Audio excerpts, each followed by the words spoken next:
Es establecer el devenir de absolutamente todo. Es decir, es el acto de la soberanía. Decreto es el acto de la soberanía. Decreto es el acto de la soberanía.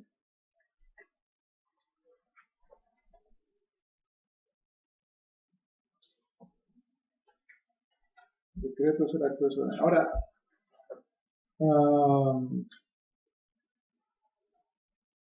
¿qué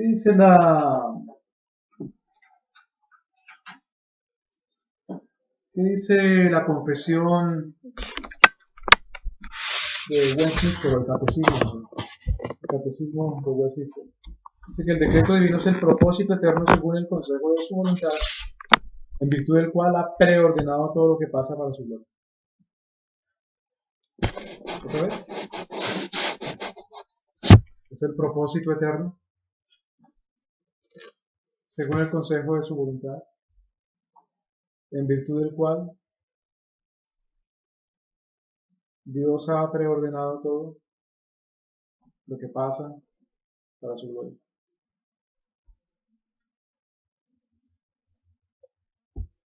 Esa es la definición que da el catecismo de ¿qué? De la Convención de Westminster. La Convención de Westminster da esa definición de ¿qué cosa? Del decreto divino.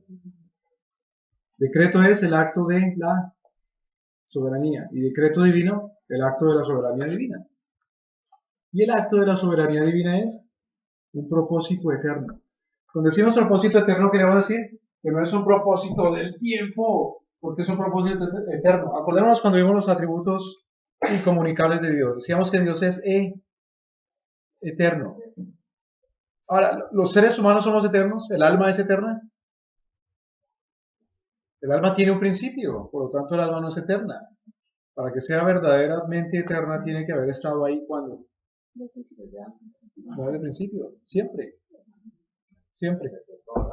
Claro, por eso le dice el Señor a Moisés.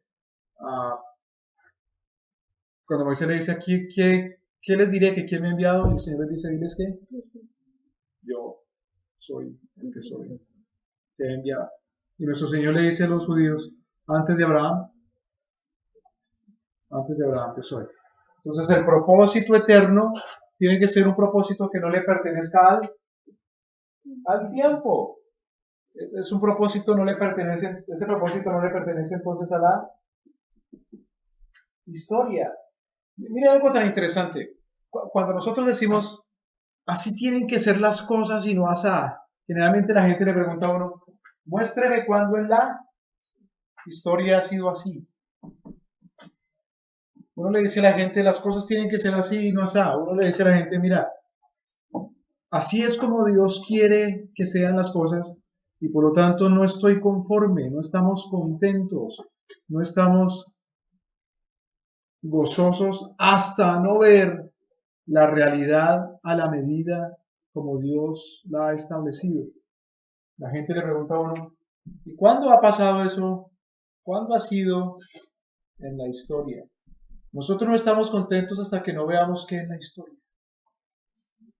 Hasta que no veamos qué. ¿Cuándo entonces diremos está completo, está hecho? En la historia. Cuando toda la aquí esté llena de su gloria.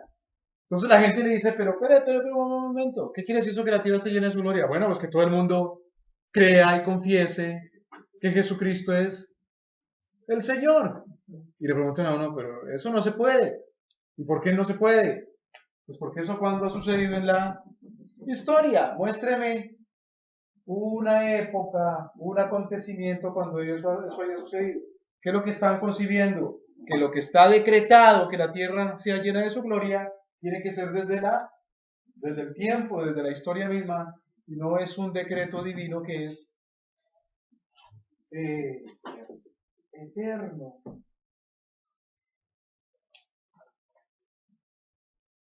Si uno habla de educación, por ejemplo, y dice, no, mira, la voluntad de nuestro Señor es que los hijos sean educados en una educación cristiana bíblica.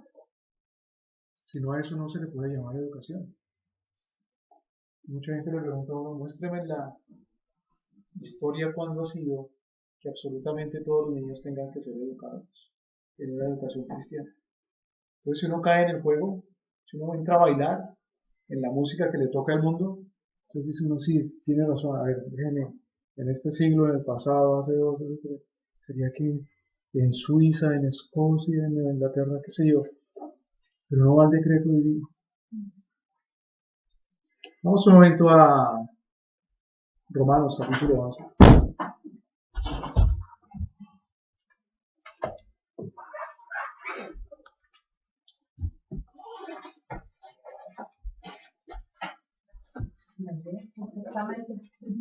Romanos capítulo 11.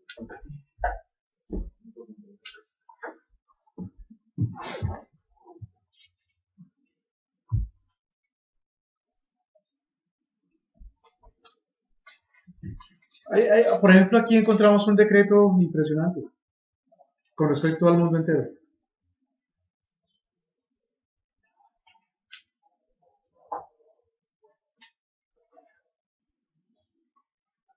Romanos capítulo 11, versículo 11. Romanos 11, 11.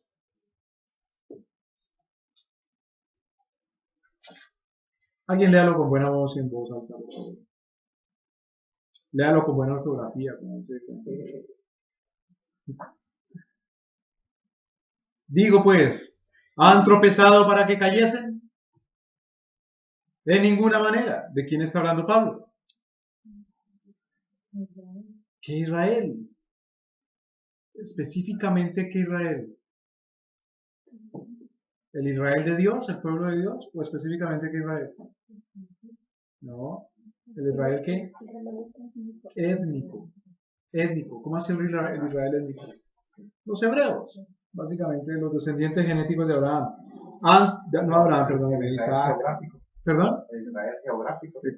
No geográfico. Porque no es la tierra, sino la gente. ¿Cuál gente? Los descendientes ¿qué? De sangre, de genética. ¿Han tropezado para que cayesen? En ninguna manera. Mire que con esa pregunta implica ya que hay un decreto, porque dice ¿para qué tropezó Israel?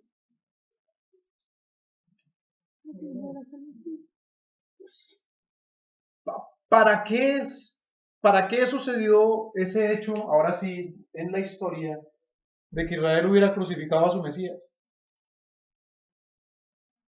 ¿Para qué? Si estamos diciendo eso es que hay un decreto, hay un para. Pero ese decreto no le pertenece al tiempo en el sentido de que no fue forjado, planeado. Erickson dice que él no habla de decreto, que mejor habla de plan. Esas son querer uno ser novedoso para escribir otra cosa en el libro, pero es lo mismo. Bueno, claro, ¿para qué? ¿Para qué tropezó Israel? ¿Para qué cayó? ¿Para qué tropezó, perdón? Para que totalmente cayese y fracasase y no se pudiera levantar. De ninguna manera. Ahora pensemos, ¿quién planeó eso de que Israel no recibiera? A los suyos vino, pero los suyos no lo recibieron. Entonces uno se pone a pensar, bueno, eso lo decretó, espérate a ver, Caifás, Anás. Eso fue una conspiración de los primeros Illuminati y francmasones, que era el Sanedrín. ¿Quién lo decretó? Dios lo planeó fuera de la historia. ¿Han tropezado para que cayesen? De ninguna manera. Pero por su caída vino la salvación a los gentiles. Lo decretó nuestro Señor para salvar de esa manera a los gentiles. ¿Quiénes son los gentiles? Los que no son judíos étnicamente.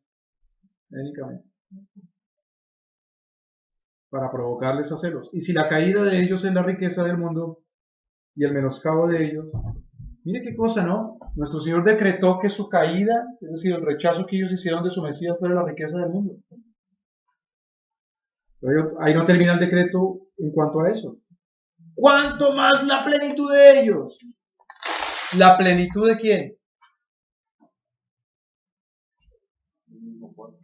Si la caída de ellos, está hablando de quién, de los judíos. Si la caída de ellos fue la riqueza de quién, de los gentiles, ¿cuánto más va a ser qué cosa?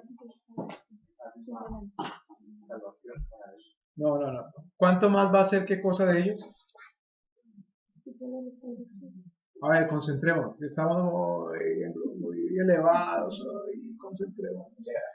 Muy elevados. Otra vez. ¿La caída de quiénes fue la riqueza del mundo? La caída de los judíos. De los judíos. Muy bien. El menoscabo de ellos, la riqueza de los gentiles. Entonces cuando dice, ¿cuánto más será la plenitud de ellos? ¿La plenitud de quiénes? ¿Cuánto más será la plenitud de ellos? Porque a vosotros hablo gentiles por cuanto yo soy apóstol de los gentiles. Mi ministerio honro, por si de alguna manera provocase a celos a los que son de mi carne, hiciere salvos a algunos de ellos. Porque si el rechazamiento de ellos, siempre que dice ellos, aquí se refiere a los judíos. Entonces, los judíos cayeron, pero cuando llegue la plenitud de ellos, o sea, cuando sean reivindicados. ¿Cuál es la vindicación de un pueblo? Cuando un pueblo se vindica. ¿Qué quiere decir vindicación? Que por un tiempo estuvo caído, fracasado, y otra vez es restaurado a su propósito histórico. El propósito histórico no nace en la historia, sino lo estamos viendo que el propósito histórico de un pueblo es un decreto. El propósito histórico de una nación, el propósito personal de una persona, el propósito o el llamado o la vocación de un ser humano, el propósito de una familia es el decreto que Dios ha hecho. Entonces siempre que está hablando de ellos es de los judíos, de Israel. Entonces la vindicación de ellos, la vindicación de los judíos, si el rechazamiento de ellos, dice el versículo 5, es la reconciliación del mundo, ¿qué será el o la? Alguien lea por favor versículo 15, porque sí. Su expulsión es la reconciliación del mundo. ¿Qué será su admisión sino vida de entre los muertos? ¡Wow! ¿Qué será entonces? ¿Para quiénes? Para el mundo, para los gentiles cuando Israel crea. Cuando Israel no creyó, cuando Israel cuando Israel tropezó, es la palabra que usa Pablo. Cuando Israel fue rechazado, ¿significó eso qué? Para los gentiles, para el mundo, la salvación. La salvación. La riqueza, dice el versículo 12. ¿La riqueza de quiénes? ¿De cuál mundo? Es decir, ¿cuál era el mundo en la época en que los judíos rechazaron a Cristo? ¿Cuáles eran los gentiles? En esa época en que los judíos rechazaron a Cristo. Con nombre propio. ¿Cómo se llamaban? Varios nombres. Griegos, romanos, escitas, árabes. Había había edumeos. En fin, para ellos fue la riqueza que los judíos hubieran rechazado a Cristo.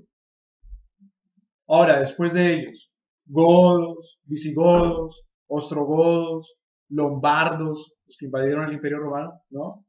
Sajones, hunos, luego vikingos, normandos, ¿qué diremos? Luego pueblos de origen náhuatl, araucanos, sioux, algonquinos. Para todos estos pueblos que Israel hubiese rechazado a Cristo, es que la salvación, la riqueza. Ese es un decreto, porque dice es para.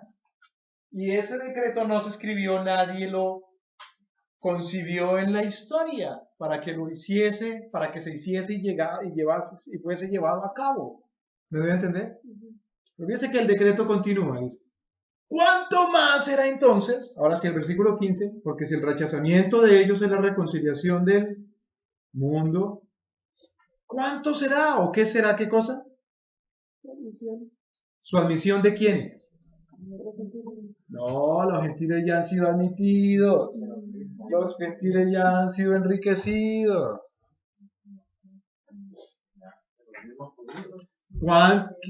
Claro, de los mismos judíos. ¿Qué será el recibimiento de ellos si no? Vida entre los muertos. Si para nosotros fue la salvación, fue la riqueza de esa salvación, para ellos va a ser mucho más, porque era el decreto, era el pueblo escogido, por decirlo así. ¿Ya? Entonces, cuando todos vengan al conocimiento, ellos van a ser aún más ricos porque van a encontrar también la salvación. Y más plenitud, ¿cuánto más la plenitud? ¿Cuánto más la riqueza para el mundo? Es decir, los gentiles todavía serán enriquecidos más cuando ellos crean. Por eso los puritanos, por eso durante el siglo XIX, en la época de las grandes misiones, la gran época misionera de Livingstone, de William Carey, en fin, se oraba, se pedía, se suplicaba por la conversión de los judíos. Fíjese que es luego de un tiempo para acá se dejó de pedir por la conversión de los judíos porque se cree que eso ya es una cosa que no le compete a la iglesia. A la iglesia no le compete la conversión de los judíos, porque supuestamente la iglesia ya no va a estar en la historia. Se va a acabar la historia, la iglesia se la van a llevar. Y luego sí se van a salvar los judíos. Ese es el dispensacionalismo. Pero según el decreto, está decretado ya su caída para gloria de los y su vindicación para otra vez gloria de los más gloria para los gentiles. Fíjese, versículo 25. Porque no quiero, hermanos, que ignoréis este misterio, para que no seáis arrogantes en cuanto a vosotros mismos, que ha acontecido a Israel endurecimiento en parte, hasta que haya entrado la plenitud de los tiempos. ¿hasta cuándo? ¿Hasta cuándo estará el endurecimiento de Israel? La plenitud. Hasta que haya, es decir, hasta que se cumpla aún.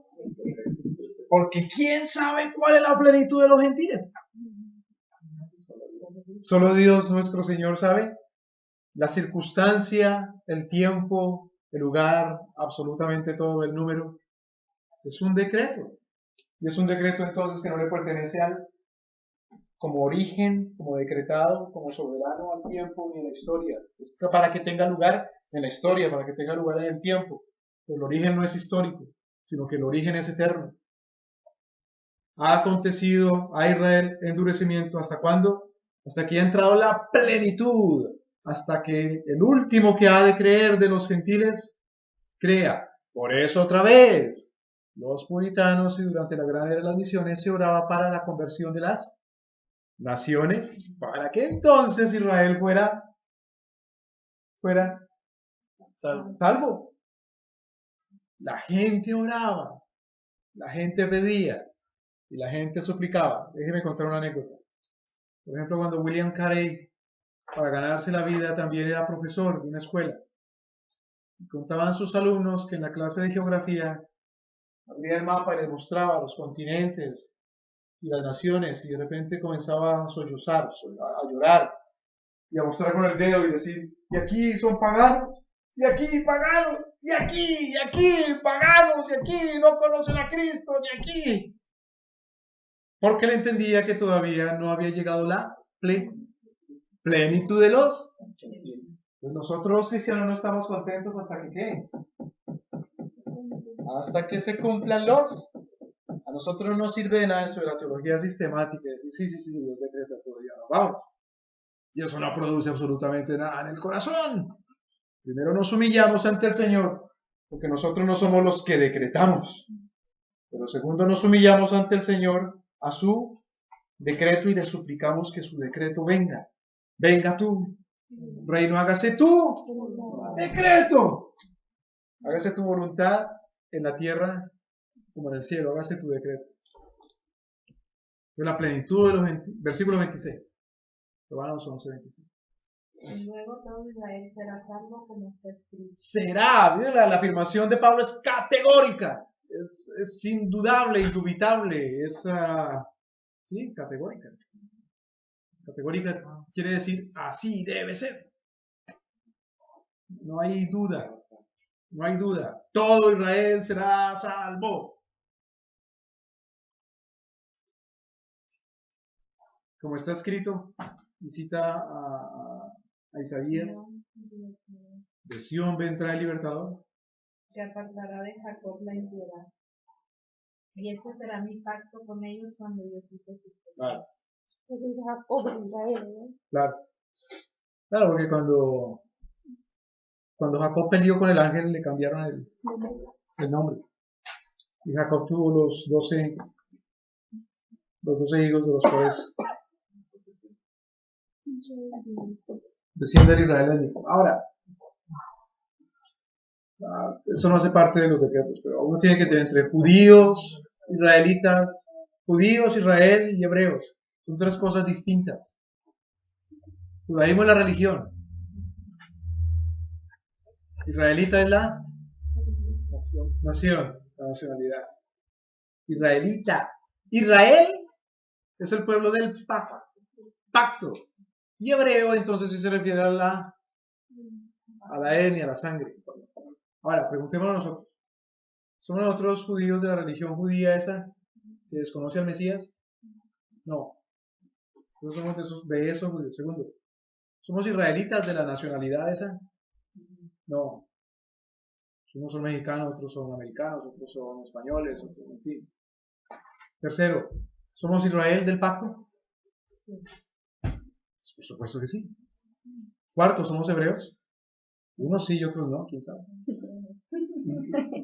No, seguro, hermana, mire, como decía el otro día.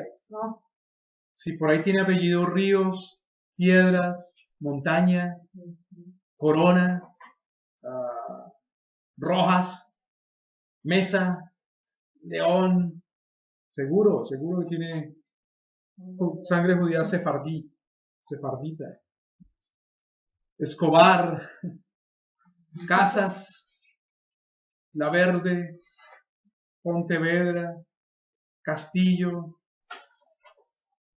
que son los apellidos que tomaron los judíos cuando se cristianizaron durante el tiempo de los reyes, sus majestades católicas, principalmente. Bueno, ahora, ¿en qué quedamos? Versículo 27. Este será mi. ¿Alguien le da la foto? Y este será mi pacto con ellos cuando yo quite sus pecados. Entonces, el decreto de Dios, en este caso, el pacto hace parte del decreto de Dios nuestro Señor.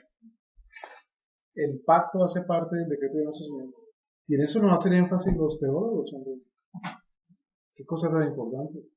Que el pacto hace parte del decreto de Dios.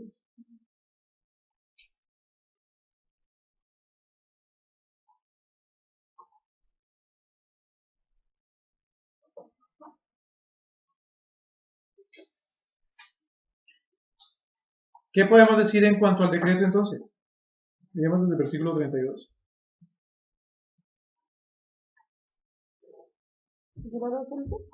Sí, Romanos 11, versículo 32. Porque Dios sujetó a todos en desobediencia para tener misericordia de todos. Es decir, que el camino de Dios es sabio y misterioso y poderoso. Él es el que llama las cosas que no, como si fueran, como dice Pablo en Romanos, las cosas que no son como si fueran. Versículo 33. Oh profundidad de las riquezas de la sabiduría y de la ciencia de Dios. El decreto de nuestro Señor es sabio. No importa qué es lo que nuestro Señor ha decretado.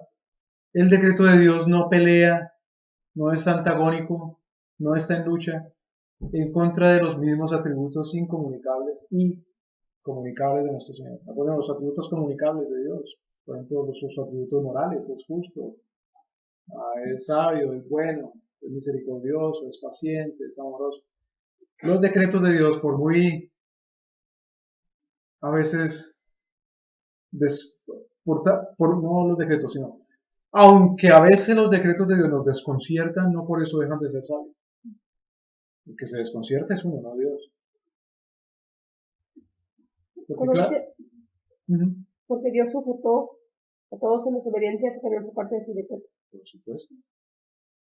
Um, ¿A quiénes sujetó Dios a desobediencia? a todos. Todos. A los gentiles de una manera y a los judíos de otra. ¿Qué del Confession of Westminster que dice que Dios no tiene pasiones y no tiene... Falso, mentira. Dios sí tiene pasión. Dios sí tiene pasión.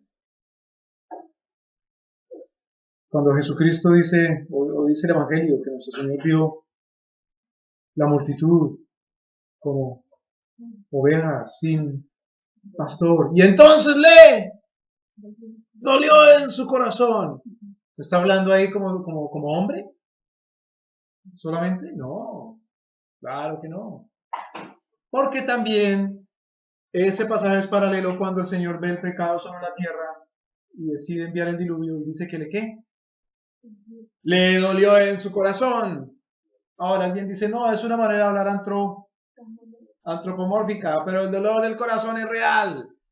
Es decir, hubo un afecto en Dios, un afecto santo. Y ellos dicen que como sus decretos son perfectos, no pueden ser. Si tuviera pasiones, cambiaría. Falso, Pero eso no... porque están juzgando diciendo que para ser perfecto no puede haber emoción. ¿Y de dónde sacan eso?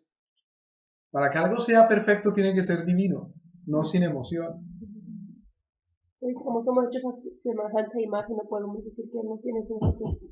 Ahora fíjate, si para que sea perfecto tiene que ser sin emoción alguna o sin pasión alguna, cuando nosotros seamos santificados ya no vamos a tener emoción. Pero nuestro Señor no dice, les prohíbo que se emocionen, sino que les prohíbo que sean pecadores.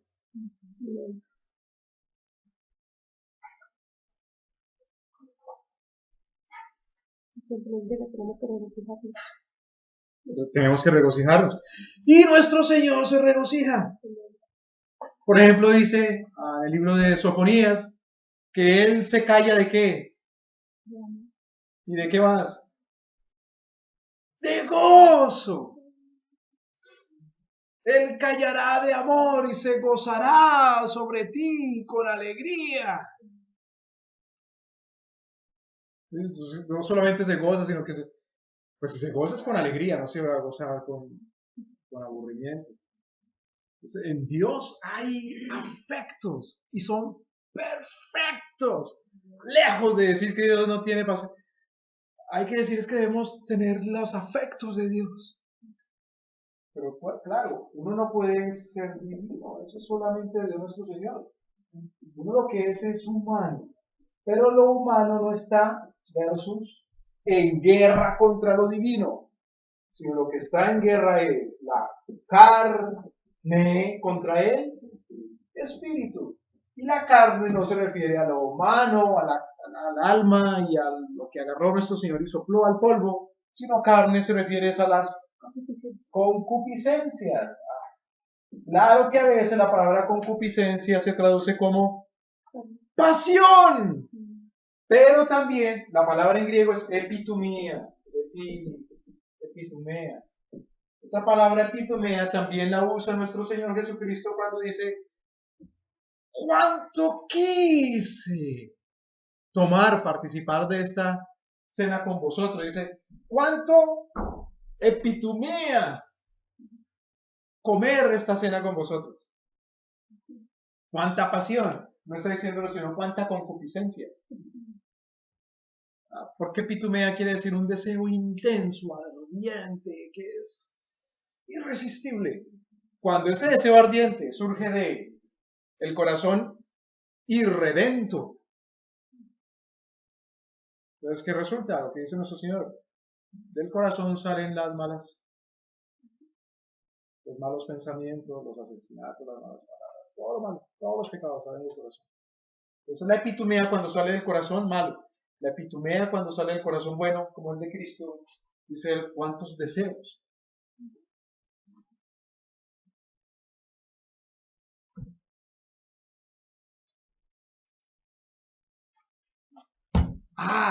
Es que claro. Déjeme, no estoy aquí para especular, pero déjeme especular. ¿Será que si la confesión de Westminster no lo hubieran hecho en Westminster, sino en Cádiz? ¿O en Milán? ¿O en México? ¿Hubieran escrito que nuestro Señor no tiene pasiones? No. Eso es muy nórdico. Bueno, tal vez hubieran dicho lo contrario, que nuestro Señor no tiene razones. Como luego por ahí dicen otras personas. Dios no tiene razones. Eso es ser razonable, entonces eso también ya es muy humano. ¿Qué va? Otros dirán entonces que Dios no tiene voluntad. Tampoco. Todo lo que Dios tiene, lo tiene y punto. Y en Dios es perfecto. No nos avergoncemos de nuestro Señor, porque nuestro Señor ame, o nuestro Señor desea ardientemente, o nuestro Señor se entristezca. Otra cosa distinta es que nuestro Señor no le toma por sorpresa. Nuestro Señor no se desconcierta. Claro. Pero hace parte de nuestra imagen y semejanza en Dios, precisamente esa capacidad de reaccionar de manera emotiva. Entonces cuando dice el versículo 27, cuando dice el versículo 33, oh profundidad de las riquezas de la sabiduría y del conocimiento de Dios, cuán insondables son sus juicios, inescrutables sus caminos. Podemos decir eso de sus decretos, sus caminos. Porque el camino de nuestro Señor es decretado, o la vida de nuestro Señor es decretada, o lo que ha de acontecer, mejor dicho, las obras y la voluntad de nuestro Señor es lo que Él ha decretado. Las obras y la voluntad de nuestro Señor es lo que Él ha decretado. Y es insondable. ¿Qué quiere decir insondable? No es exhaustivo. Dice que Pablo dice que los decretos de nuestro Señor no son conocidos o conocibles, sino que son insondables. Exacto. Por ejemplo, aquí acabamos de leer decretos del Señor que ya conocemos. ¿Qué sabemos? Que ¿por qué Israel tropezó? Porque el Señor lo propuso. Que han de ser salvas las naciones. Lo decretó el Señor.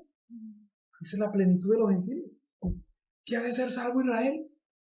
Y que luego de eso, cuánto mayor será la gloria todavía para el mundo. Está decretado por nuestro Señor.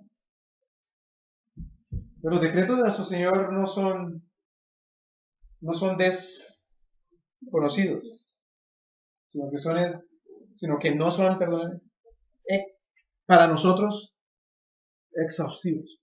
Para nosotros no son sondeables.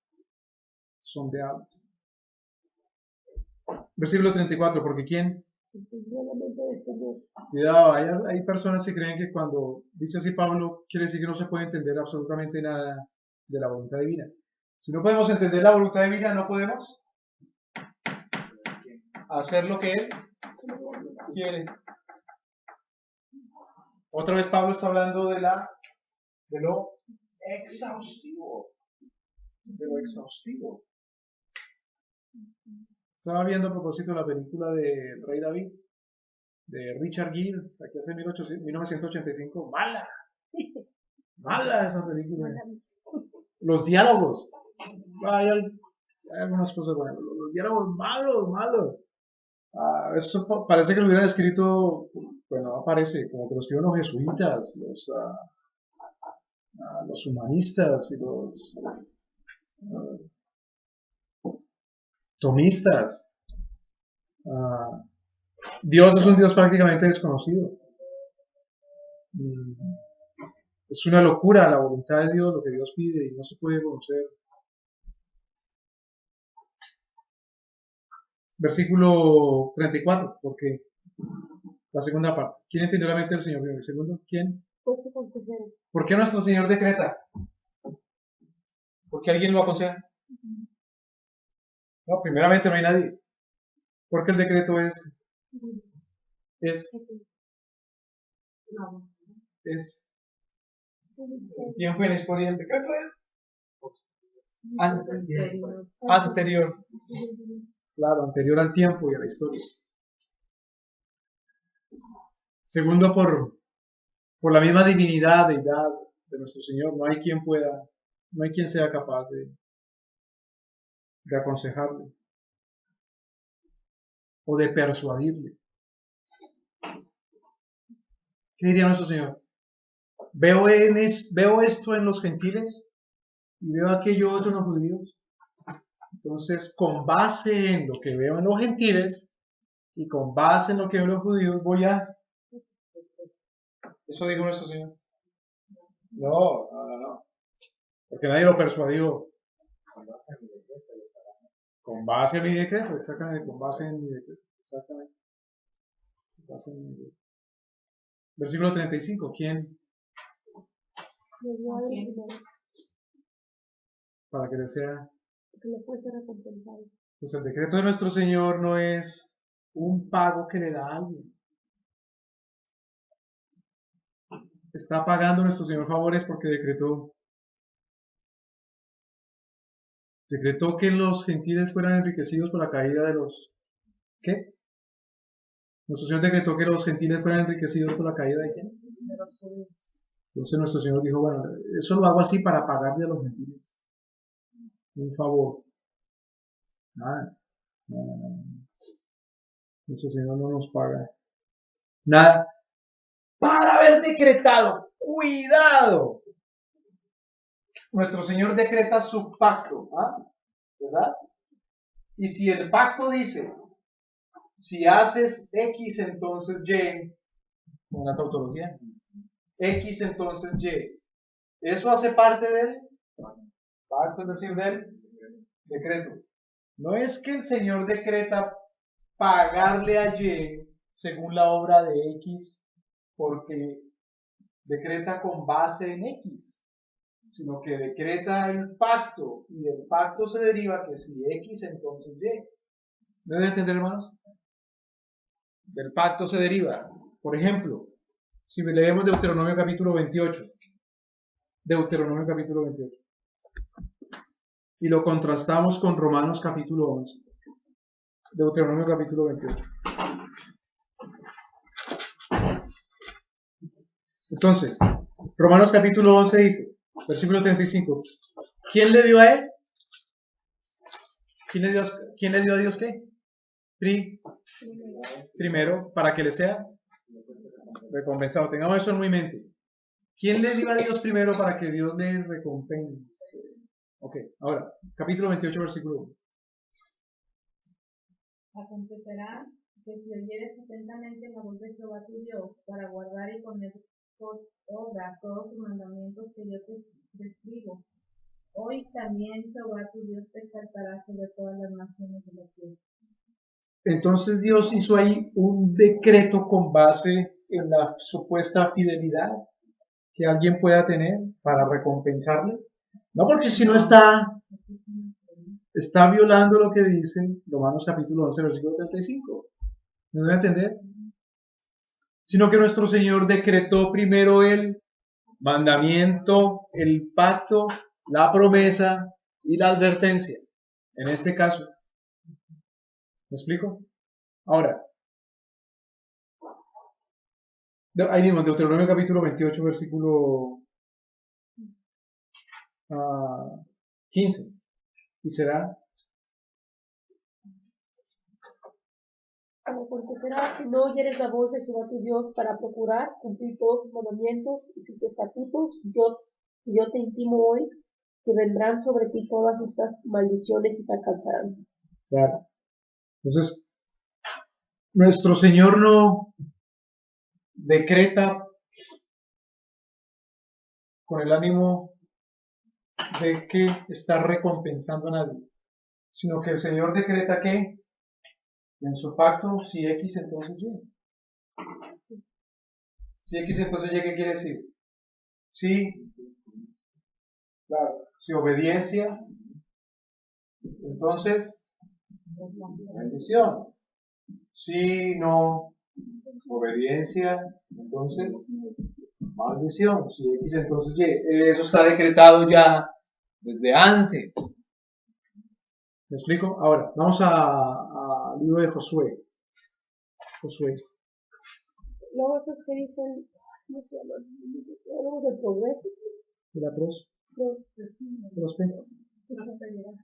sí, sí. Como él da una opción, dicen que nosotros tenemos el poder de como regir su voluntad, como él dice así, Otra vez. ¿Cómo dice?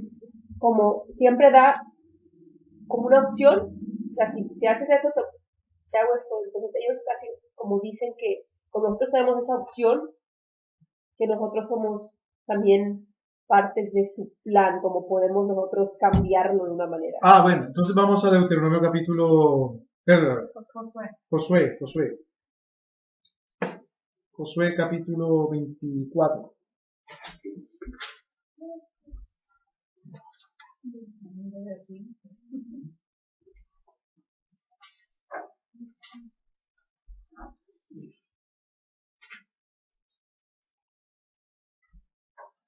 Hay que leer el versículo 14. Ahora pues, temed a Jehová y servirle con integridad y en verdad, y quitad de entre vosotros los dioses a los cuales sirvieron vuestros padres, al otro lado del río y en Egipto, y servir a Jehová. Bueno, es el mandamiento, ¿no? Que pertenece al pacto. Ahora, mire el versículo 19. A ver, leamos el versículo 16, perdón. Entonces el pueblo respondió y dijo, nunca tal acontezca que dejemos a Jehová para servir a otros dioses. Entonces, Josué exhorta al pueblo de que haga qué. De que sea qué. Obediente. Bien. ¿Qué dice el pueblo? Nunca. Que dejemos a Jehová para servir a Dios. Entonces el pueblo se conmueve. Ahora mira lo que les dice Josué, versículo 19. Entonces Josué dijo al pueblo, podréis servir a Jehová por Hasta ahí. Josué les dice, los exhorta, servida. Jehová. El pueblo responde, nunca suceda tal cosa que no lo... Y luego José les dice, ustedes no lo van a poder servir. ¿Será que el pueblo puede decir, no voy a cambiar el decreto y si lo va a servir? ¿Es la voluntad de Dios que nos sirva? Esto lo vamos a ver luego. Hay una voluntad que el Señor prescriptiva, pero hay una voluntad decretiva. Entonces el Señor prescribe, exhorta que se le obedezca. Pero Josué les hace una vez, ustedes no van a poder servir. ¿No voy a entender? Entonces uno no puede romper ni torcer el decreto. Devolvámonos a Deuteronomio capítulo 31. Antes habíamos leído el 28. Deuteronomio 31.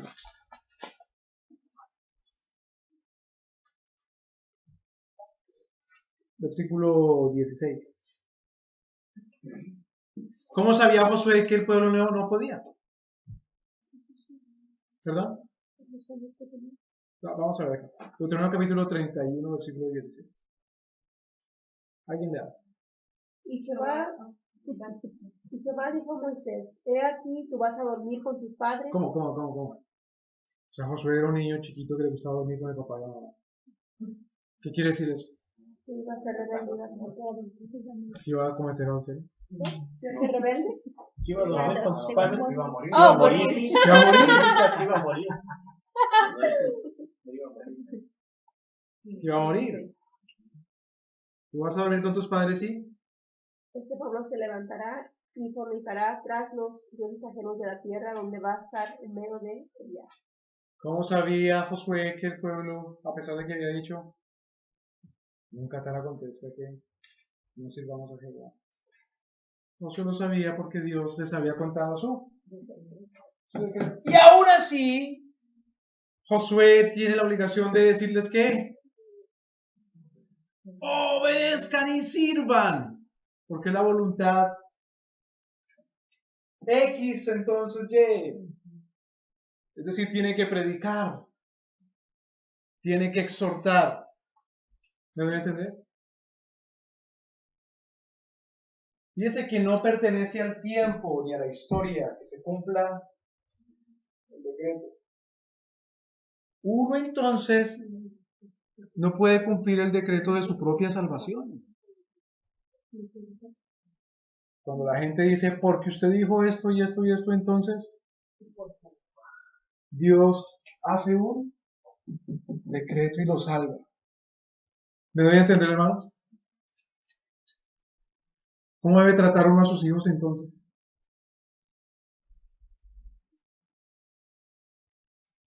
¿Cómo trató Josué al pueblo antes de que Josué muriera? ¿Cómo trató Josué al pueblo? ¿Qué les dijo? ¡Obedezcan! Pero Josué ya sabía. ¿Qué hubiera dicho Josué? ¿Para qué les digo y para qué los exhorto? ¿Qué tiene uno que hacer con sus hijos? ¿Tratarlos cómo? ¿Acaso Dios ya le contó a uno el decreto? ¡No! Menos mal que no. Pero sí debe tratar uno a sus hijos como que son parte de ¿qué? Del pacto, ya son del pacto. No le hace que Israel contaba a un niño como parte del pacto cuando tenía ¿cuántos días de nacido? Claro, lo circuncidaban. Y tanto así que ofrecía un sacrificio para redimir a ese niño, porque es de Jehová. Entonces los cristianos tratamos a los niños, a los hijos como que son del pacto, no decimos, ya que la maestra vea como para eso le pagamos, para eso es la que se elige, para eso está el departamento de niños de la iglesia. No, no, no, no, no, no, no, no, no, no, no. Tú enseñarás a tu hijo. ¿Me doy a entender, hermanos? Bueno,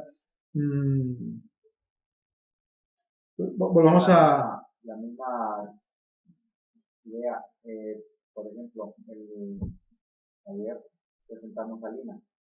Entonces yo les explicaba a los hermanos que eso era apartarla, o sea, presentarla al Señor era apartarla, que no implicaba que eso ya indicaba que ella fuera salva. Ellos la tenían que instruir en la voluntad de Dios para que en su momento Dios tenga un trato especial con ella. Claro. Y entonces ella tomará su decisión. Cuando se cumple el día del decreto.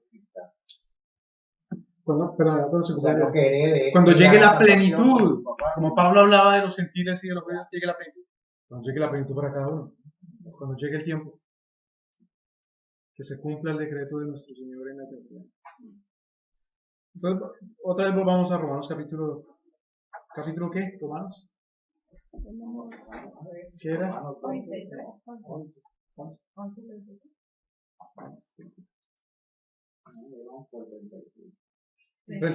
35.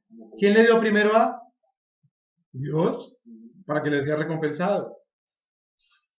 Claro que Josué decía, si X entonces Y. En Deuteronomio capítulo 28, Moisés decía, si X entonces Y. Nuestro Señor Jesucristo en Mateo capítulo 5 dice, si X entonces Y, bienaventurados estos porque entonces Y. Claro que nuestro Señor dice, pero eso no quita el decreto, ni lo anula, ni dice yo lo puedo modificar, sino que hace parte del mismo. Versículo 36, ¿por qué? Porque de Él y por Él y para Él son todas las cosas. A Él sea la gloria por los siglos. Amén. ¿Cuál es el propósito del decreto eterno? Un arrepentimiento. No, ahí está, hermano, versículo 36. Claro. Porque de Él y por Él y para Él son todas las cosas. La gloria. A Él sea la gloria. A ver si la gloria. ¿Cuál es el decreto? ¿Cuál es el propósito? La meta. La gloria. La gloria de nuestro Señor. La gloria de nuestro Señor. Otra vez leamos un pasaje tan terrible, Proverbios capítulo 16. ¿Proverbios? Sí.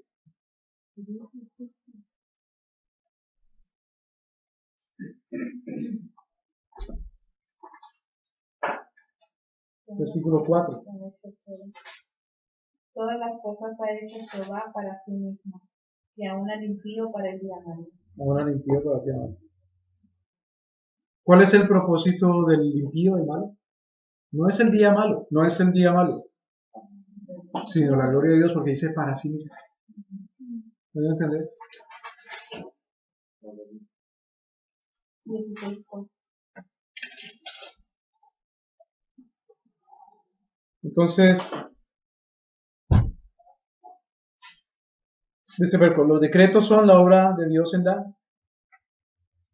creación, la providencia y la redención. La creación, la providencia y la redención. O mejor, son los decretos que resultan, o la voluntad de Dios que ha resultado en la creación, la providencia y la redención. El decreto divino es la voluntad de Dios. La voluntad de Dios que ha resultado en qué? En, ¿qué es esto? Pues, el decreto divino es la voluntad de Dios que ha resultado en todo. Desde antes. En todo. Para su. Es la voluntad de Dios que ha resultado en todo. O, como dice el catecismo, propósito eterno según el consejo de su voluntad, en virtud del cual ha preordenado todo lo que pasa para su. Es la voluntad de Dios para el suceso de todo. Todo para con la creación. Todo para con la creación. ¿Cuántos decretos hay? Bueno, es un solo decreto. Los teólogos hablan de decretos, en el sentido de que cada cosa que acontece dice, pues es el decreto de Dios. Y acontece otra cosa, pues es el decreto. Acontece otra cosa, pues es el decreto. Pero Dios no fue decretando las cosas una por una, sino que es un solo decreto. Segundo, Dios conoce todo lo que ha decretado. Es absurdo decir, Dios ha decretado algo y se le olvidó. O lo borró de su memoria, de su mente, y luego cuando acontece, es que se acuerda. Es por lo siguiente, miren. Una vez en una clase dijimos aquí, cuando estamos viendo el ser de Dios, a Dios no necesitamos defenderlo. Es la actitud ingenua de Pedro cuando quiso defender al Señor Jesucristo y le cortó la oreja al Malco. A veces entonces uno piensa, o la gente dice, mira, como sucedió esto tan desagradable y tan desgraciado, no podemos negar que nuestro Señor ha decretado. Pero digamos entonces que Dios no sabía qué iba a pasar. Por defender a Dios, porque si Dios hubiese sabido, en el momento en que pasó lo hubiera ¿qué? Detenido, evitado. Para defender a Dios, porque ¿cómo queda Dios siendo el omnipotente? Pudiendo detener el mal y luego permitiendo que suceda. Siendo Dios omnisciente y sin embargo sucede. Bueno, en su omnisciencia hubo una cosa que no recordaba, no sabía, que se le escapó. Otra vez, si eso es cierto, el decreto surge en donde, porque ese acto maligno que sucedió y que no queremos echarle la culpa a Dios, fue decretado entonces dentro de la historia.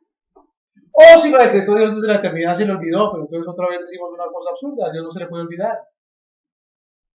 Pero otro que decimos es que Dios no lo decretó. Ahora, Eso también es falso, ¿no? claro, también es falso. Otra falsedad, que Dios sí decreta lo bueno y lo malo. Dios decreta lo bueno y lo malo. Pero así, miren, hay una bolsa aquí. ¿Recuerdan la historia de Pandora? Pandora era una mujer, la primera mujer. la cual enviaron los dioses con un mensaje, con un paquete ¿para quién? ¿Para quiénes? Para los hombres. Los dioses enviaron a la mujer con una correspondencia, con un paquete para los hombres. ¿Qué tenía el paquete? Sorpresa. ¿Cuáles sorpresas? Todos los males y los vicios. Entonces, ¿qué dijeron los dioses? No enviemos los males sobre los hombres, porque no somos así de malos. Enviemos a la mujer con la caja. Cualquiera hubiera dicho, bueno, y si la mujer no abre la caja. No, pero los dioses dijeron que no son tan curiosos. Abre la caja, van a salir los males. Pandora abrió la caja y salieron las desgracias. Y cuando cerró la caja pudo guardar algo. Porque no se le escapó. ¿Qué fue lo que guardó? Y eso es lo que el hombre goza. Esperanza. Que si pierde la esperanza ya está definitivamente perdido. Por lo menos guardó la esperanza para el hombre. Exactamente. Entonces algunos dicen que Dios decreta como en forma de caja, ¿no? Como la caja de Pandora. Pues ahí está. Ahí está la caja.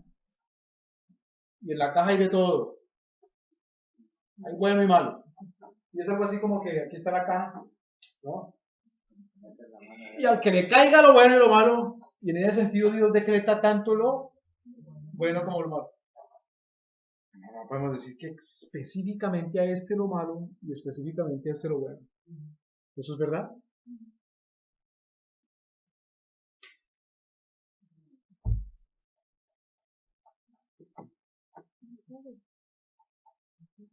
Bueno, Dios echa las cositas de la caja y le da vuelta, como para que no diga que la boté más para un lado que para el otro. Y la arroja. Y al que le caiga el guante, que se lo plante. Bueno. Y claro, como Dios lo sabe todo, Él va a saber por anticipado a quién le va a caer qué. Pero Dios no es responsable porque le cayó. Él simplemente lo botó, lo arrojó. ¿Así funciona el decreto divino? No. ¿Cómo sabemos que no? Porque la Biblia de hoy lo dice. Miremos un ejemplo. Hechos de los Apóstoles.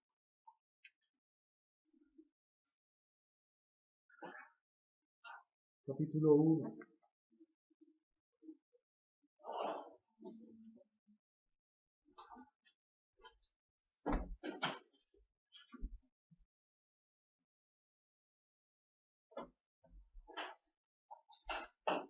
Versículo 16.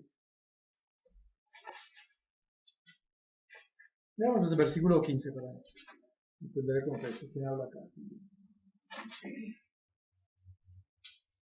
En aquellos días Pedro se levantó en medio de los hermanos, y los reunidos eran como 120 de número, y dijo: Varones, hermanos, era necesario que se cumpliese la escritura en que el Espíritu Santo habló antes por boca de David acerca de Judas. Hasta ahí. ¿Qué es la escritura?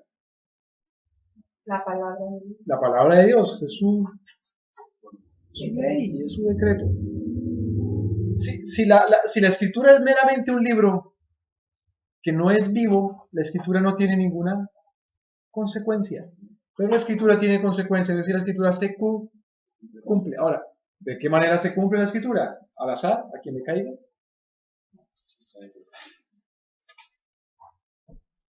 A veces el predicador, el evangelista que piensa así, razona de esta manera. Dice, yo predico la palabra de Dios. Y cuando salga la palabra de Dios de mi boca, al que le cae, le cae. Yo no sé, como que cae más al lado izquierdo, al lado derecho, atrás, al medio, al que le caiga. Pero la escritura se cumple. Y no se cumple al azar. No se cumple al que le caiga. La redención y hasta la condenación humana.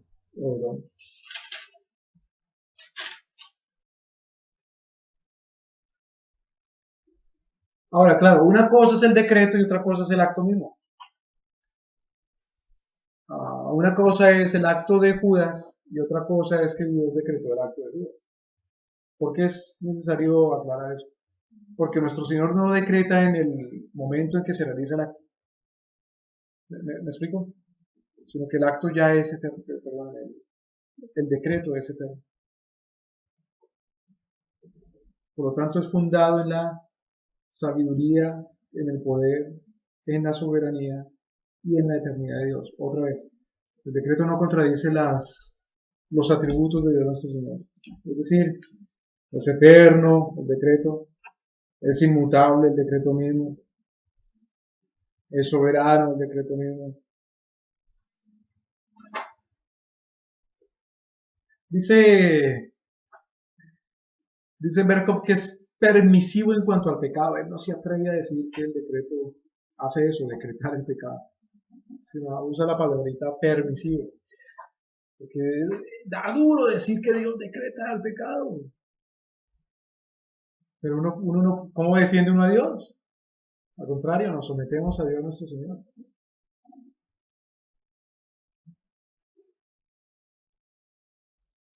Dios no es solamente permisivo en cuanto al pecado. Eso lo hemos visto tantas veces. Miremos otra vez el libro de Primera de Samuel. Primera de Samuel.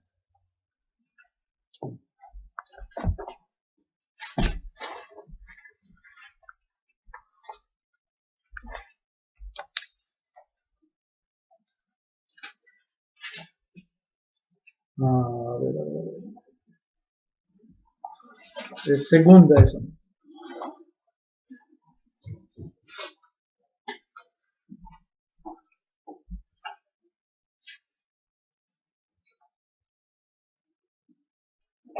Segunda de Samuel. Capítulo 24. ¿24? Sí. Y Primera de Crónicas 21.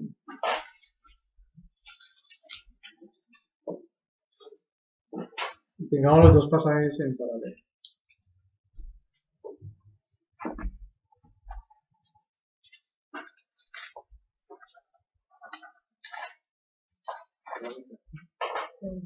Primera de Crónicas 21. Y leamos el versículo número 1 y el versículo número 1 de los dos capítulos. Fabi, la lee, por favor, de segunda de Samuel 24. ¿Qué versículo? Volvió a encenderse la ira de Jehová contra Israel e incitó a David contra ellos a que dijese, ve, haz un censo de Israel y de Judá. Entonces, ¿se incitó la ira de Dios contra quién? Israel. Contra Israel. Cuando habla aquí Israel, ¿habla de quién?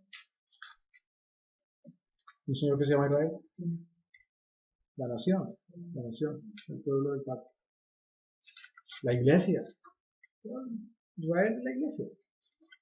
No el Israel étnico, sino el pueblo del pacto. Se incitó la ira de nuestro Señor. Se encendió la ira de nuestro Señor.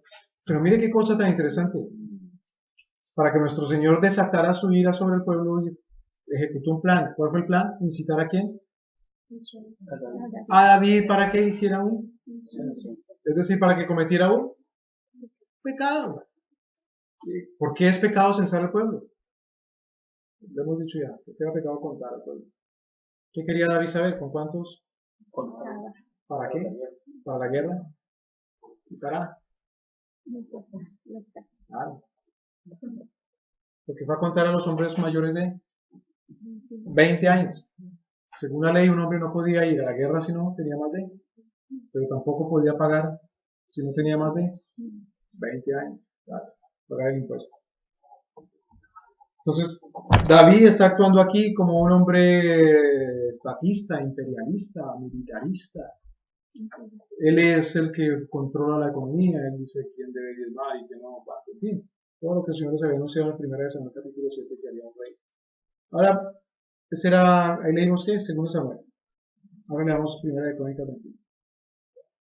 Pero Satanás se levantó contra Israel e incitó a David a que hiciese censo de Israel. ¿Quién incitó a quién? ¿Satanás cuál pasaje? ¿Según cuál pasaje? Y según Samuel. Jehová. Entonces, ahí se equivocó el que escribió. Y se olvidó borrar. ¿Es un error del copista? No. Entonces, claro, nuestro Señor incitó a David usando a. Pero si yo incito a una persona, claro, dice, pero ¿cómo lo va a incitar? Entonces, mejor, como no soy capaz de incitarlo, no quiero incitarlo yo personalmente, mando a otro. Eso ya me hace a mí menos participante. Y algunos dicen, no, eso es cosa de primera y de segunda causa. Entonces ahí, por ejemplo, Grudem o el doctor Arce Sproul, en fin, como que de alguna manera, bueno, dicen, no, de ninguna forma. Dios es participante. El término que usan en la ley, a veces es el autor intelectual. Autor intelectual, exactamente. Pero es Dios hacedor de males. Mejor, Dios es malo. Es que cuando uno dice algo es malo o algo es bueno, ¿qué estamos haciendo ahí? Cuando decimos esto es malo o esto es bueno, estoy haciendo un juicio. Entonces ahora preguntemos, ¿podemos nosotros juzgar a quién? Entonces ya es absurdo preguntarnos si Dios hace. Solamente podemos decir, replicar lo que Dios mismo dice que Él hace. Y ya. Si Dios dice que Él incitó, pues Él incitó. Si luego aclara Jeremías, que dicen que escribe, Esdras, que dicen que escribe crónicas. Si Esdras aclara y dice, bueno, Dios lo hizo usando a Satanás, pues Dios lo hizo usando a Satanás. Y leemos pues que Dios es participante en el acto de la incitación. Pero si en el Nuevo Testamento dice que Dios no es autor de pecado, que Dios mismo no es el tentador, pues así es.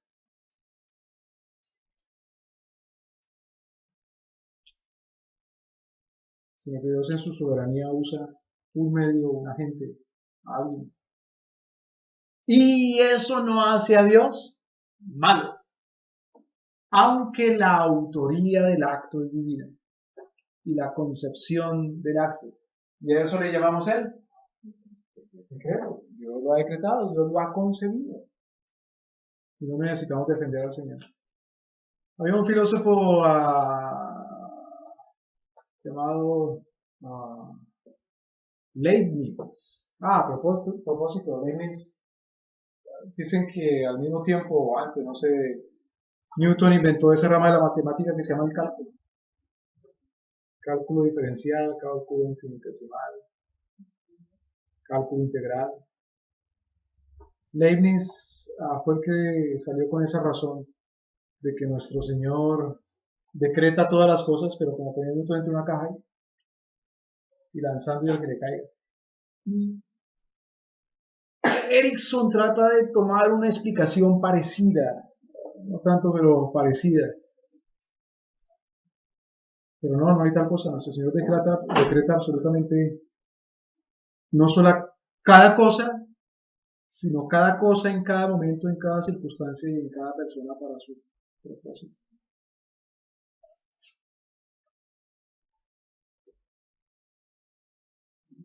Otra cosa, algunas personas han dicho, no, guarde ahí. Eso fue un caso específico con Judas, no más.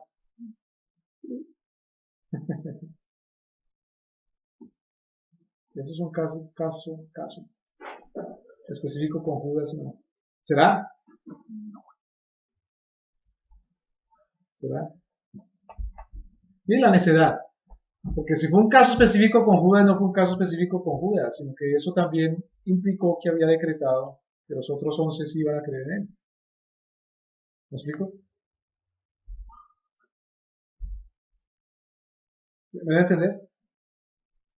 Hermano, yo no entendí. Ok, si hay 12 personas y en cuanto a las 12 personas Dios decretó algo para uno y eso implicó salvar los otros, Él no decretó solamente para uno, sino al mismo tiempo decretó para nosotros. ¿Me explico? Entonces, en ese caso, el decreto no fue solamente para Judas, sino para todos los 12. El decreto consistió en que una circunstancia se cumple en uno y otra circunstancia se cumple en otros 11. ¿Me voy a entender? Entonces es lo mismo en esta comparación de Samuel, según de Samuel y Saúl. El decreto fue para David y también para Satanás. Y para el pueblo de Israel. Y para el pueblo de Israel. Claro. Ahora, durante la Edad Media, hubo en Europa un señor de apellido Gottschalk. ¿Cómo se escribe Gottschalk? ¿Por qué así? Gottschalk. Gottschalk rescató la doctrina de la doble predestinación. Me estoy adelantando al tema de la predestinación. San Agustín había enseñado que nuestro Señor no predestina solamente a los escogidos para vida, sino que también predestina a los condenados, a los reprobados. Con el tiempo, entonces, la Iglesia acomodó, arregló, porque suena eso muy feo. Entonces la Iglesia dijo, acomodó, que mejor Dios haya predestinado solamente a los escogidos para qué, para vida eterna, pero no la doble predestinación. Cuando Gottschalk entonces levantó la voz y dijo, no, las dos cosas. Entonces Gottschalk fue desterrado, fue condenado. Hasta hoy día no se escucha tampoco eso. ¿Eso no se escucha? No, pero sí se escucha, mira, en Grace to You, por ejemplo, se escuchaba a MacArthur decir que Dios solamente predestina para la vida eterna. Y por eso nos dicen eso de que son predestinados para condenación. No, eso es un ejemplo. Predestina para vida eterna. Por supuesto. Claro, tanto para lo uno como para lo otro. Mejor dicho, uno no puede defender a Dios. ¿Cómo va uno a defender a Dios? Es una necedad de parte nuestra. Ahora hay otra cosa. No solamente uno no puede defender a nuestro Señor, sino que no glorifica a uno si uno calla o tapa o cubre o maquilla el decreto de Dios. No lo glorifica. ¿Por qué? Porque ¿cuál es el propósito de los decretos? Para su gloria. Su gloria. Entonces, ¿qué pasa si uno quiere defender a Dios y decir, no, espérate, arreglamos los decretos de nuestro Señor? Pues que no lo glorifica. Leibniz pretendiendo glorificar al Señor y no hacerlo autor de ciertas cosas muy escandalosas. Reduce la gloria, como si uno pudiera reducir la gloria de nuestro Señor. Cuando uno dice son predestinados para salvación o vida eterna y falla decir que otros son predestinados para condenación, entonces, ¿le estás robando de su gloria? Claro. O si no lo dices, Claro. estás bien. La única situación ahí es que nosotros como humanos no sabemos. Por lo tanto, tenemos que seguir haciendo lo que usted decía, enseñándole a los hijos. Nosotros no sabemos, Enseñándole a la iglesia. no que no sabemos si Dios decreta o no. Sabemos que decreta, pero no sabemos quiénes son para Claro. esto y quiénes son. Tenemos que seguir haciendo lo que Él nos manda a ver. Claro. Y debemos vivir para su gloria. Debemos vivir según su decreto.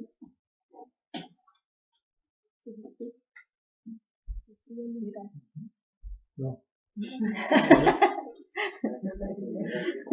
No, porque el decreto no se sabe de manera exhaustiva. En cambio, la ley preceptiva sí se sabe de manera exhaustiva. ¿La ley qué? Preceptiva, o sea, sus mandamientos. ¿Y cuál es el mandamiento? Recuerdan los que comen y se llenan y al otro día según el desayuno que ya otra vez buscan al Señor. El Señor dice, ustedes me buscaban porque. Entonces ellos le dicen al Señor, ¿y cuál es la voluntad de Dios para que la hagan? Entonces el Señor sí les dice cuál es la voluntad preceptiva. Esta es la voluntad del Padre, que creáis de que le ha enviado. Entonces nosotros debemos vivir según nuestro conocimiento que tengamos de qué, del decreto. No, debemos vivir según nuestro conocimiento que tenemos de su voluntad preceptiva, de su ley, o de su ley preceptiva. Eso por un lado. Por otro lado, debemos vivir en esperanza. Debemos de vivir según su voluntad preceptiva, o sea, la ley y los mandamientos que ya tenemos. Claro. Y en esperanza. Cuando digo esperanza no es porque la esperanza está fuera de la voluntad preceptiva. No. Porque hace parte de los mandamientos de Dios gozarse. Los mandamientos de Dios, claro, de manera general, están expuestos en los 10 mandamientos. Pero de manera particular y de manera casuística hay una serie de mandamientos para cumplir esos 10 mandamientos. Cuando nosotros vivimos aburridos, hartos, de mal genio, de mala gana, sin esperanza, no estamos cumpliendo los 10 mandamientos. O por lo menos no estamos cumpliendo el primero. Por lo menos no estamos cumpliendo tampoco el segundo. ¿Me voy a entender? El libro de Filipenses dice por todo lado, ¿cuál es la exhortación más? Gozados. Otra vez os digo, regocijados. Otra vez, gozados. Claro, Pablo dice en el mismo libro de Filipenses que él está triste. No quiere decir que sea una persona esquizofrénica o con bipolarismo. Que tenga momentos de euforia, después momentos de depresión. Lo que quiere decir es que en la circunstancia humana hay cosas que entristecen. Pero Pablo exhorta que guarde el cristiano siempre el gozo de Cristo y que se esfuerce por vivir gozoso. ¿Me voy a entender? Uno no conoce el decreto de Dios de manera exhaustiva, pero conoce dentro del decreto ¿qué cosa es? ¡El pacto! Eso lo conoce dentro del decreto de nuestro Señor. Y eso es para gozo. Por ejemplo, a Israel por eso se le decía, servirás al Señor Jehová tu Dios con alegría. Por eso se le prescribieron las fiestas. Subirás y te gozarás en el lugar que el Señor Jehová tu Dios te indique. Por eso se le indicó una parte del diezmo. Este diezmo es para que te goces con tu mujer y con tus hijos y con tus siervos delante de la presencia de Jehová. La iglesia solamente reduce el diezmo a... Pero el diezmo es para el que le enseñe la palabra de Dios, para que se cumpla la misa y para que se goce delante de la presencia de Dios con su esposa y con sus hijos y con sus siervos, empleados y los siervos. ¿Me voy a entender? Si yo tengo una empresa y tengo un trabajador y no le doy una ofrendita a mi trabajador, una parte, aparte de lo que con él dije, con un acuerdo, esto te voy a pagar, no estoy cumpliendo con la ley de Dios nuestro Señor. Porque esta otra parte es para que tú también te goces delante de la presencia de Jehová con tu mujer y con tus hijos. ¿Me explico, hermanos?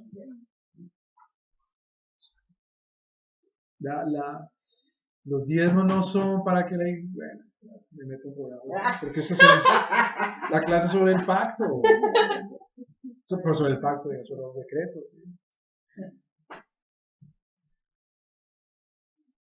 Vimos un pasaje rápidamente, Isaías capítulo 53. Terminamos con esto.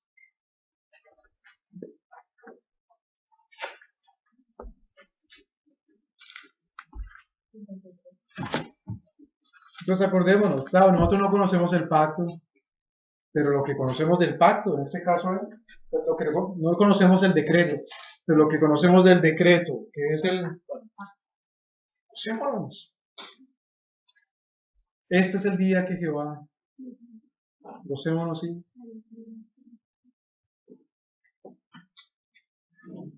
Isaías capítulo 53.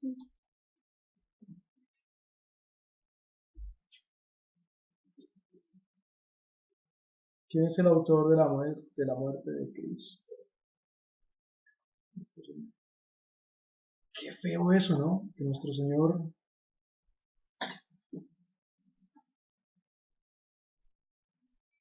provocó a David para pecar en contra de él. Pero no cuenta uno esto. ¿Alguien lea por favor el versículo 10? Con todo esto Jehová hizo quebrantarlo, sujetándole al padecimiento. Cuando haya puesto su vida en expiación por el pecado, será linaje, vivirá por largos días, y la voluntad de Jehová será en su mano prosperada. Entonces, ¿quién fue el autor del quebrantamiento, del sujetamiento y del padecimiento y de la muerte de Jesucristo? Dios nuestro Señor. Pero mire esto, hay algunos que dicen así: ¿de quién es el decreto? ¿Del Padre, del Hijo o del Espíritu? Ajá, no, es del Padre. ¿El Padre fue el que sometió algo? Pero es que no dice el Padre. ¿Cómo dice? Jehová. Por eso el Señor Jesús puede decir: a mí la vida no me la, sino que yo la doy. La vuelvo a tomar. Entonces sí, claro que fue el Padre, pero no puede callarse uno con eso. ¿Quién fue el autor de la muerte de Cristo? Dios, el Padre, el Hijo y el Espíritu Santo. Entonces ¿por qué el Señor dice: porque me has abandonado? Porque está hablando como el Cordero, como el sacrificado, como el sacrificio para expiación. Se rompió la Trinidad cuando el Señor Jesús dijo: ¿me has abandonado? No, porque entonces Dios deja de ser Dios. ¿Abandonó el Padre al Hijo? No, sino que trató el Padre como pecador. ¿A quién? Ahora preguntemos. ¿Sobre qué cosa cayó el padecimiento directamente? ¿Sobre la naturaleza humana o sobre la naturaleza divina? Humana. ¿Mataron a la naturaleza divina? No. ¿Sangró la naturaleza divina? No. ¿Le quitaron la barba a la naturaleza divina? No. ¿Participó la naturaleza divina del padecimiento de la naturaleza humana? Sí. Participó. Pero como hemos dicho, si uno le invitan a un velorio, no es para que se meta uno entre el cajón también y le pongan velas también, sino que uno participa. Si uno va a un matrimonio, no se para uno también a que lo casen y se va a la luna de miel, sino que participa. Cuando nuestro Señor muere, no muere la naturaleza divina, pero participa. ¿Me debe entender? De tal manera que es una sola persona la que participa, el que es el Redentor. Pero entonces el decreto es de todo Dios. Cuando el Espíritu Santo nos trae convicción de pecado, justicia y juicio, no fue solamente el Espíritu Santo el que decretó. Ahora miren, si nuestro Señor, porque con eso empezamos para terminar, decretó que Israel sea salvo y que los gentiles sean salvos y que la gloria de Jehová llene la tierra en cuanto a que las personas lo adoran. ¿Eso es un decreto de quién? De Dios. No es exclusivamente de Dios. Por lo tanto, no requiere la presencia física del Hijo encarnado otra vez sobre la tierra para que lleve a cabo esa obra. ¿Me explico, hermanos? Como no requiere la presencia física de Cristo en la tierra para que creamos nosotros una ciudad o una nación o la humanidad entera. Porque el decreto divino es eso, divino. Y lo hace nuestro Señor o lo cumple nuestro Señor cuando quiere. Hermano Francisco, ¿quiere orar, por favor? Amantísimo Padre Celestial, gracias Señor por esta noche, gracias Señor por el Maestro que lo usó grandemente en esta noche, que lo sigue usando grandemente, Señor. Yo le pido por cada uno de los hermanos presentes, Señor, que abra nuestro entendimiento, que el Espíritu Santo nos ilumine, Señor. Gracias por los hermanos en línea, Señor, que los bendiga, Señor. Te pido en estos momentos por cada uno de nosotros, Señor, que representamos diferentes congregaciones, Señor, que usted sea con nosotros, Señor, que también lo que aprendamos, Señor, lo podamos compartir a donde vamos, Señor, y le rogamos, Señor, que usted mande salvación a este su pueblo. Y todos se lo ponemos en sus manos en esta noche, Señor, para usted sea la gloria y la honra. En Jesucristo nuestro Señor oramos. Amén.